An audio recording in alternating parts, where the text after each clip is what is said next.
Committee కుర్రోలు చూశాను భయ్య, friendship గురించి సినిమా. నాకు ఆ సినిమా చూస్తున్నంతసేపు నేను కూడా ఒక చిన్నపిల్లని అయిపోయా భయ్య.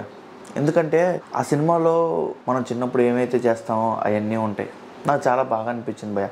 మ్యూజిక్ కూడా చాలా బాగా అనిపించింది. నిహారిక గారు మంచి సబ్జెక్ట్ని ప్రొడ్యూస్ చేశారనిపించింది. డైరెక్టర్ మంచి డైరెక్షన్ చేశారు. అండ్ యాక్టర్స్ ప్రసాద్ బెహ్రా వీళ్ళంతా చాలా బాగా యాక్ట్ చేశారు భయ్య. నాకేమనిపించిందంటే భయ్య, సినిమా చూస్తున్నంతసేపు నా ఫ్రెండ్సే గుర్తొచ్చారు భయ్య. నిజంగా చాలా అంటే చాలా బాగుంది. చిన్నప్పుడు మనం బెచ్చాలు ఆడటం, గోళీలు ఆడటం.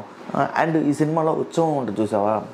సో అక్కడ వేరే పేరు పెట్టి అక్కడున్న లోకల్ గ్రామ దేవతని పూజించి అలాంటివి చేశారు. సేమ్ అదే ప్రాసెస్ భయ్య మా ఊళ్ళో కూడా చేస్తారు. కానీ ఇక్కడ పేరు సత్తమ్మ, మాలశమ్మ అని పెడతారు. సో ఒక ఊర్లో ఒక పేరు ఉంటుంది, ఒక గ్రామ దేవత ఉంటుంది కాబట్టి ఒక పేరు ఉంటుంది. ఎన్నో లక్షల దేవతలు ఉన్నాయని చెప్తారు. సినిమా అయితే మస్ట్ వాచబుల్ భయ్య.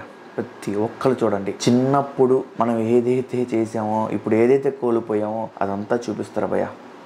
ఓకేనా? సినిమా మస్ట్ అని వాచ్. నా మాట వినండి. చూస్తున్నంతసేపు అంటే ఎగ్జైటింగ్ లేకపోతే అలా ఉంటుంది ఇలా ఉంటుంది అని చెప్పను. సింపుల్గా మనల్ని ఆ కాలంలో తీసుకెళ్ళి మనం చేసే పనులు అన్నీ రియాలిటీతో చూపిస్తారు. అంటే కొంత సినిమాటిక్ లిబర్టీ వాడుకుంటారు భయ్య వాళ్ళు. సో కొన్ని మనం చేయలేము.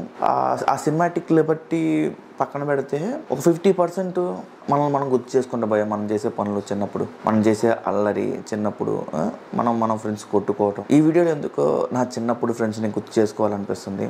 అప్పుడు ఈ చిన్నప్పుడు ఫొటోస్ అయితే లేవు భయ్య, నిజంగా చెప్తున్నా. బట్ మేము కలిసిన టూర్ ఫొటోస్ అన్నీ నేను షేర్ చేస్తాను. ఎందుకో పంచుకోవాలనిపించింది, ఈ వీడియోలో పంచుకుంటున్నాను. సినిమా చాలా బాగా నచ్చింది, మీరు కూడా చూడండి.